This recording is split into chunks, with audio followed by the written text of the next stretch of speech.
जय सीताराम सभी को। पूरी रामायण सुनने के लिए चैनल को सब्सक्राइब करना ना भूलें और भी इसका आनंद ले सकें, दूसरों के साथ भी शेयर करें। धन्यवाद। रसीली हो या अत्यंत फीकी, अपनी कविता किसे अच्छी नहीं लगती, किंतु जो दूसरों की रचना को सुनकर हर्षित होते हैं, ऐसे उत्तम पुरुष जगत में बहुत नहीं है।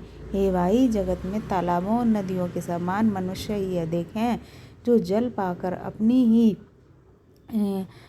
बढ़ते हैं और अपने से ही उन्नति से वो प्रसन्न होते हैं। समुद्र सा तो कोई एक बिरला ही सज्जन होता है, जो चंद्रमा को पूर्ण देखकर दूसरों का उत्कर्ष देखकर उमड़ पड़ता है। मेरा भाग्य छोटा है और इच्छा बड़ी है, परंतु मुझे एक विश्वास है कि इसे सुनकर सज्जन सभी सुख पावेंगे और दुष्ट हंसी उड़ावेंगे, किंतु दुष्टों के हंसने से मेरा हित ही होगा।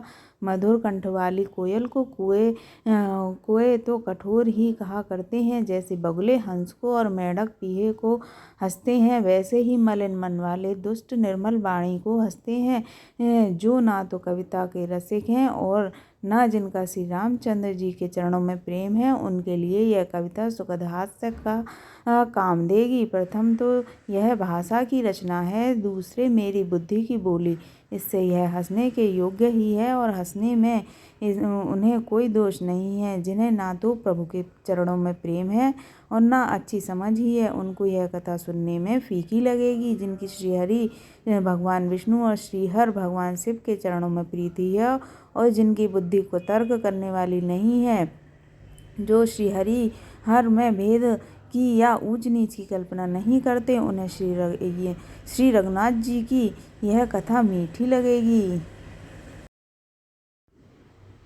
सज्जनगण इस कथा को अपने जी में श्री रामचंद्र जी की भक्ति से भूषित जानकर सुंदर वाणी से रसंगना करते हुए सुनेंगे। और मैं ना तो कवि हूँ, ना ही वाक्य रचना में कुशल हूँ, तो सब कलाओं तथा सब विधाओं से रहित हूँ।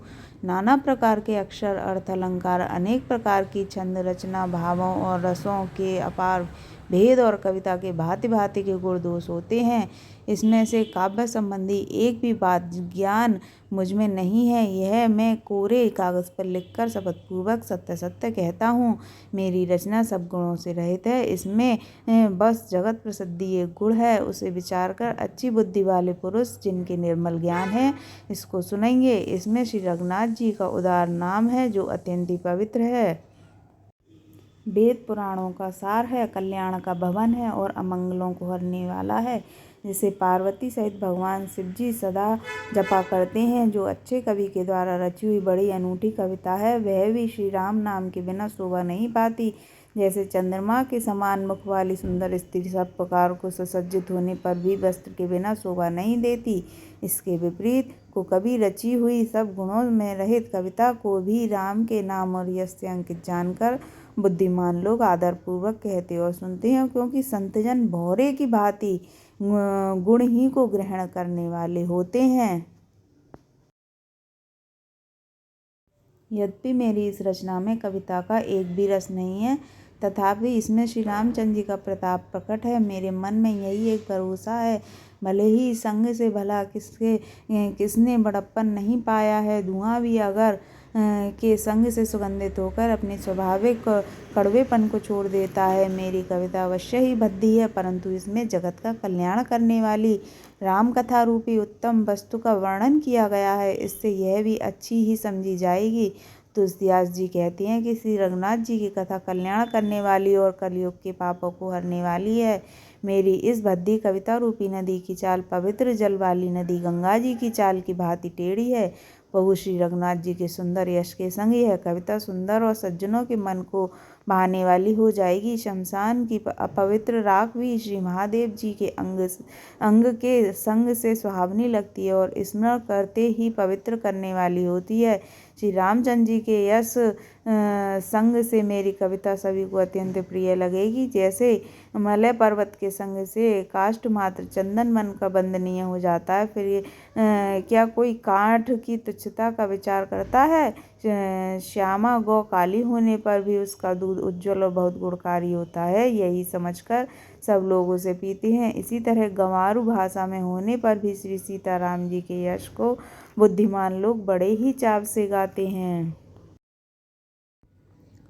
मणि, मणिक और मोती जैसी सुंदर छवि है वह सांप, पर्वत और हाथी के मस्तक पर वैसी शोभा नहीं पाती। राजा के मुकुट और नवयुवती स्त्री के शरीर को पाकर ही ये सब अधिक शोभा को प्राप्त होते हैं। इसी तरह बुद्धिमान लोग कहते हैं कि सुकवि की कविता भी उत्पन्न और कही होती है और शोभा अत्यंत ही कही पाती है। अर्थात कवि की वाणी से उत्पन्न हुई कविता वहाँ शोभा पाती है जहाँ उसका विचार प्रचार और उसमें कथित आदर्श का ग्रहण और अनुसरण होता है। कवि के स्मरण करते ही उसकी भक्ति के कारण सरस्वती जी ब्रह्मलोक को छोड़कर दौड़ी आती हैं। सरस्वती जी की दौड़ी आने की वह थकावट रामचरित रूपी सरोवर में उन्हें नहलाए बिना दूसरे करोड़ों उपाय से भी दूर नहीं होती। कवि और पंडित अपने हृदय में ऐसा विचार कर कलयुग के पापों को हरने वाले श्री हरि के यश का ही गान करते हैं। संसार मनुष्य का गुणगान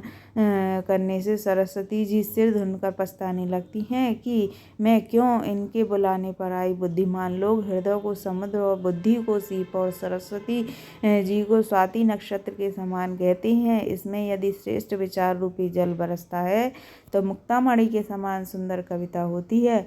उन कविता रूपी मुक्त मणियों को युक्ति से भेद कर फिर श्री रामचंद्र जी के रूपी सुंदर तागे में पुरोकर सज्जन लोग अपने निर्मल हृदय धारण करते हैं, जिससे कि अत्यंत अनुरागी शोभा होती है। वे आत्यंतिक प्रेम को प्राप्त होते हैं। बोलिए जय श्री राम, जय जय श्री राम।